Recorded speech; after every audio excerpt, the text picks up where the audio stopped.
সদ্যই রায়হান রাফির আন্ধার cinema shooting শেষ করেছেন চিত্রনায়ক সিয়াম আহমেদ, যেখানে সিয়ামের বিপরীতে অভিনয় করেছেন নাফিসা তুষি।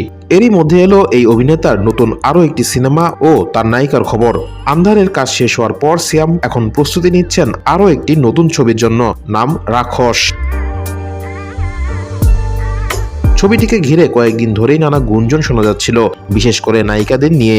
শুরুর দিকে প্রার্থনা ফারদিন দিঘি ও সাবিলা নূরের নাম আলোচনা এসেছিল, কিন্তু প্রযোজনা প্রতিষ্ঠানের এক ঘনিষ্ঠ সূত্র সদ্য গণমাধ্যমে জানিয়েছে সিয়ামের রাক্ষসের নায়িকা হতে যাচ্ছেন কলকাতার অভিনেত্রী ইদিকা পাল।